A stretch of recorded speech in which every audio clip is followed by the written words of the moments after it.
Welcome top news today. The excerpt from Michael Wolff's book that was printed in New York Magazine yesterday is well worth reading, if for no other reason than it begins by confirming the suspicion a lot of people have had all along about Donald Trump. He didn't expect to win the presidency, nor did he even want to. But I'd like to focus on a few other tidbits because they too confirm what we've heard previously about this president. Few people who knew Trump had illusions about him. That was his appeal. He was what he was. Twinkle in his eye, larceny in his soul. Everybody in his rich guy social circle knew about his wide-ranging ignorance. Early in the campaign, Sam Nunberg was sent to explain the Constitution to the candidate. "I got as far as the Fourth Amendment," Nunberg recalled, "before his finger is pulling down on his lip and his eyes are rolling back in his head."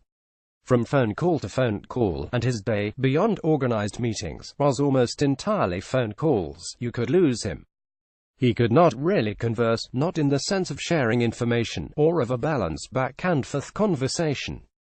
He neither particularly listened to what was said to him nor particularly considered what he said in response. He demanded you pay him attention, then decided you were weak for groveling. Here, arguably, was the central issue of the Trump presidency, informing every aspect of Trumpian policy and leadership. He didn't process information in any conventional sense. He didn't read. He didn't really even skim. Some believed that for all practical purposes he was no more than semi-literate. He trusted his own expertise, no matter how paltry or irrelevant, more than anyone else's. He was often confident, but he was just as often paralyzed, less a savant than a figure of sputtering and dangerous insecurities, whose instinctive response was to lash out and behave as if his gut, however confused, was in fact in some clear and forceful way telling him what to do. A lot of ink has been spilled to make the case that Donald Trump is unfit to be president. Much of that has been in arguments over whether he is mentally ill. But the picture these descriptors paint is equally troubling. It reminds me of what Tony Schwartz, ghostwriter for The Art of the Deal, told Jane Mayer a year and a half ago. Trump has been written about 1,000 ways from Sunday, but this fundamental aspect of who he is doesn't seem to be fully understood, Schwartz told me. It's implicit in a lot of what people write, but it's never explicit, or at least I haven't seen it. And that is that it's impossible to keep him focused on any topic, other than his own self-aggrandizement, for more than a few minutes, and even then. Schwartz trailed off, shaking his head in amazement. He regards Trump's inability to concentrate as alarming in a presidential candidate.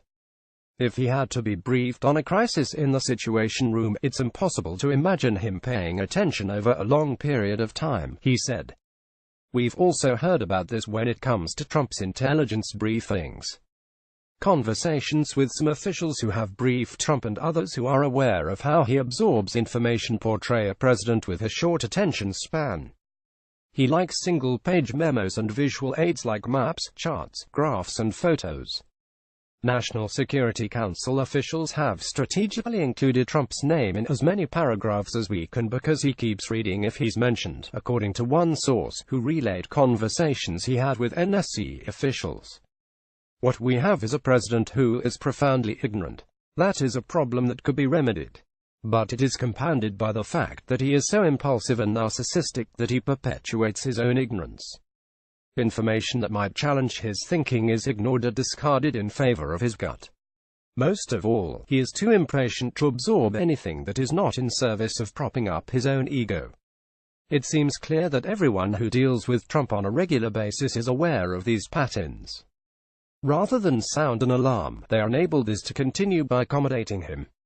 It is no different than those who enable someone who is addicted to drugs or alcohol, except in the number of people who will pay the price for this behavior.